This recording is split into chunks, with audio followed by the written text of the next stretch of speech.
Majapal sir from Vivekananda Senior Secondary School, Bani. Now we start the next concept of class 12th physics. Potential energy of magnetic dipole in a magnetic field. हमने ये same expression हमने first chapter के अंदर किया था. हमने वहाँ पे इलेक्ट्रिक डाइपोल के लिए पोटेंशियल एनर्जी कैलकुलेट की थी. अब यहाँ पे हम मैग्नेटिक डाइपोल के लिए करेंगे. Potential energy of magnetic dipole in a magnetic field is energy possessed by dipole due to particular position in a field. Okay, अब देखो क्या है, मैग्नेटिक फील्ड है. मैग्नेटिक फील्ड के अंदर आपने डाइपोल रखा. अब आपको पता है मैग्नेटिक फील्ड उस डाइपोल के ऊपर कोई ना कोई फोर्स तो लगाएगा ही. अब वो फोर्स है जो फोर्स उसके ऊपर लगेगी उसको रोटेशन करवाएगी. कहने का मतलब डाइपोल की अगर पोजीशन उस मैग्नेटिक फील्ड के अंदर अलग अलग होगी, कभी उसको पैरेलल रखेंगे कभी परपेंडिकुलर रखेंगे तो अलग अलग फोर्स लगेगी उसके ऊपर, तो अलग अलग उसके अंदर पोटेंशियल एनर्जी आएगी. तो वो हमने कैलकुलेट करनी है.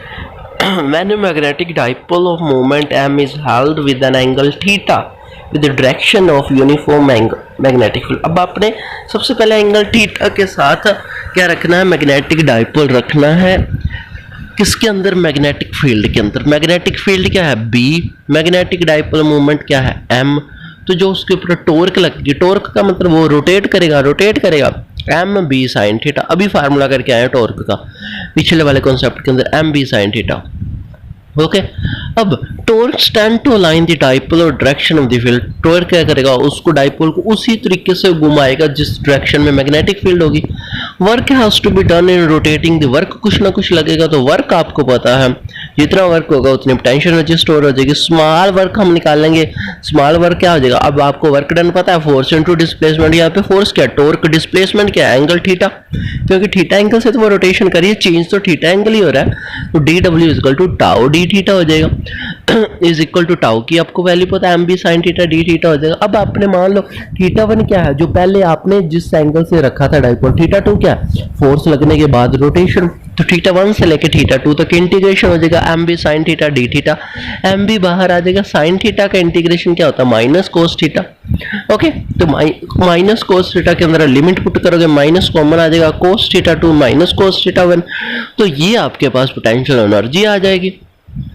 अब मान लो when theta one is 90 degree और theta two is equal to theta, तो आपके पास जो फार्मूला बनेगा u is equal to w is equal to minus M B cos theta. Okay, ये आप कर लोगे. ओके, अगर वेक्टर फॉर्म के अंदर करना है तो u is equal to minus M vector dot B vector.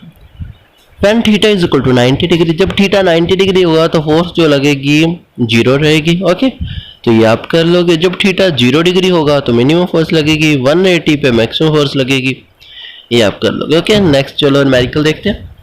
A magnet having a magnetic moment of 1.0 into 10 raised to 4 joule per Tesla is free to rotate in a horizontal plane with a magnetic field भी दे रखी है, magnetic movement भी दे रखा है. find the work done find out करना. अभी formula किया, m भी दे रखा, b भी दे रखा. थीटा 1 0 है, थीटा 2 क्या है 60 डिग्री. ओके, तो पैरेलल है ना, तो वो जीरो हो गया और थीटा 2 आपको गिवन है तो वैल्यू पुट कर दोगे, आपका आंसर आ जाएगा.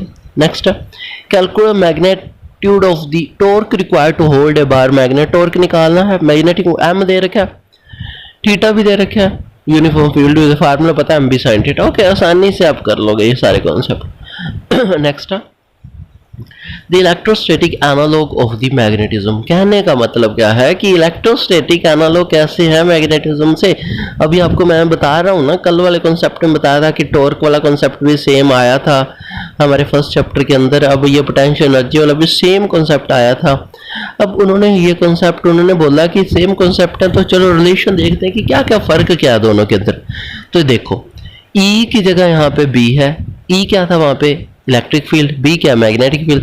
पी क्या है, डाइपोल मूवमेंट. यहाँ पे एम क्या, मैग्नेटिक डाइपोल मूवमेंट.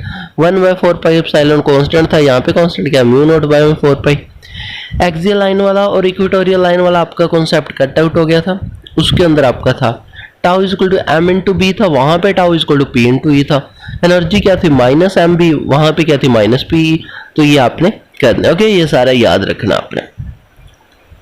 नेक्स्ट है Gauss law for magnetism. According to Gauss law for magnetism, net magnetic flux through any closed surface is always zero. Okay, net magnetic flux जो होता है closed surface के अंदर flux आपको पता है ना, number of magnetic field lines crossing per unit area, तो वही है। The laws implies that number of magnetic field lines leaving any closed surface is equal to number of lines entering it। मतलब इतनी ही lines उसको leave कर रही हैं जितनी एंटर कर रही हैं। चलो देखते हैं, सपोज आपने कोई क्लोज सरफेस लिया एस मैग्नेटिक फील्ड के अंदर, आपने फिर क्या करना है, छोटा सा एरिया एलिमेंट कट आउट करना है, इसको डेल्टा एस बोलेंगे। अब मैग्नेटिक फ्लक्स का आपको फार्मूला पता है क्या होता है, बी इंटू डेल्टा एस, पता है ना। वहां पे क्या था वहां पे क्या था, ई इंटू डेल्टा एस था। डेल्टा एस क्या था, वहां पे एरिया था, यहाँ पे भी डेल्टा एस एरिया, ई था, ई इंटू डेल्टा एस था, यहाँ पे B into delta S. Okay, तो बस इतना सा फर्क है। जो फार्मूला रहेगा आपका क्या बनेगा, जो इलेक्ट्रिक यहाँ पे मैग्नेटिक फ्लक्स है, मैग्नेटिक फ्लक्स जो होगा summation delta psi B into से सारी की सारी magnetic flux is equal to all B into delta S is equal to 0। If area element is very small we can rewrite the equation. तो आप यहाँ पे इस तरीके से इक्वेशन को रीराइट कर सकते हो। वहां पे जो इक्वेशन आई थी वो क्यू बाय में एप्सिलॉन नॉट आई थी। ओके, ये फर्क था। Next, magnetic field of Earth. Sir William Gilbert was first to suggest in the year 1600 that Earth itself is a huge magnet. His statement was based on the following evidence. William Gilbert उन्होंने बोला था कि जो अर्थ है वो खुद भी एक बहुत बड़ा मैग्नेट है। इस statement was based on the following evidence. किस स्टेटमेंट में उन्होंने ये बताया था, a magnet suspended from a thread and free to rotate in a horizontal plane come to rest along the north south direction on disturbing the magnet return quickly to north south direction. मतलब जब भी हम magnet को align करवाते हैं किसी thread से बांध के, वो हमेशा नॉर्थ साउथ डायरेक्शन की तरफ ही आता है। ओके, दिस इज एज क्यों, if a huge bar magnet is placed approximately along the axis of rotation of अर्थ। इसका मतलब यही हुआ कि कोई एक बड़ा मैग्नेट अर्थ के अंदर भी तो छुपा हुआ है। North pole of the fictitious magnet must be toward geographical south.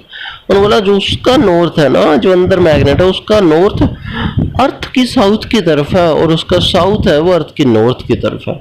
We must add here that fictitious magnet is just a conceptual device adopted to explain the earth magnetic field and the peculiarities. In reality there is no such bar magnet।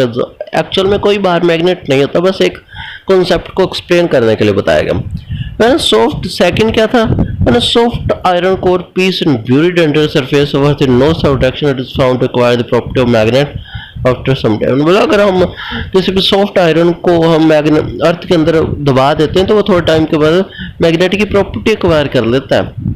When we draw magnetic field lines of magnet, we come across neutral point. As these point magnetic field due to magnet is neutralized that cancel exactly the magnetic field of Earth. If Earth had no magnetism, only it would never observe neutral point. The branch of physics which deals with study of magnetism is called the interstellar magnetism or geomagnetism. Okay, तो ये आपको बता। Next, it is established neutral point. यहाँ पे concept आया था, neutral point एक ऐसा पॉइंट होता है जिस यहाँ पे दो मैग्नेट की आपस में पावर कैंसिल आउट हो जाती है। ओके, तो इसको न्यूट्रल पॉइंट बोलते हैं। It is established that earth magnetic field is fairly uniform. The strength of the field at the surface of earth is approximately 0.1 Gauss और 10⁻⁵ Tesla. The field is not confined only Earth's surface. It extends up to height over nearly 5 times the radius of the Earth। मतलब और 5 time radius ऊपर तक है ये field. क्यों, कारण क्या अर्थ के मैग्नेटिक फील्ड का, तो एक तो ये बता दिया था कि ह्यूज मैग्नेट है। सेकंड है प्रोफेसर ब्रैकेट, अर्थ मैग्नेट में B due to rotation of earth about rotation के कारण उन्होंने बोला कि रोटेशन होता है, चार्ज पार्टिकल रोटेट होते हैं क्योंकि हर एक चीज चार्ज पार्टिकल से बनी होती है। तो इसलिए जब चार्ज पार्टिकल रोटेशन होते हैं तब वो क्या होता है, इलेक्ट्रॉन मोशन करेंगे तो कोई मैग्नेटिज्म प्रोड्यूस होगा, ये बताया गया था। Okay, next, in outer layer earth atmosphere gases in ionised state primary account of the cosmic earth strong electric current. उन्होंने बोला अर्थ के आउटर स्पेस में गैसेस है, उनके अंदर आयंस है, जब रोटेशन होती है तो वो एक इलेक्ट्रिक करंट सेटअप होता है, उसके कारण हो सकता है। Earth core is extremely hot and molten state. Earth का जो कोर है वो बहुत ज़्यादा गर्म है। Ions iron nickel highly conducting liquid region earth core might be forming current loop and producing earth magnetism। मतलब वहाँ पे आयरन और निकल हाईली कंडक्टिंग लिक्विड्स रीजन है। ओके, तो वो करंट कोई लूप बना रहा है, इसके कारण भी हो सकता है। Hypothesis supported in following fact, moon has no molten core and no magnetic field, moon का कोई मोल्टन कोर नहीं है, उसकी मैग्नेटिक फील्ड नहीं है। Venus has slow rate of rotation, उसकी कोई मैग्नेटिक फील्ड नहीं है।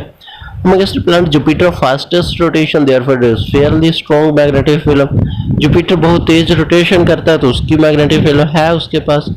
तो आज हम इतना ही करेंगे, नेक्स्ट हम स्टार्ट करेंगे general features of earth magnetic field. Okay, I hope you understand this concept. Take care, stay home, stay safe, bye.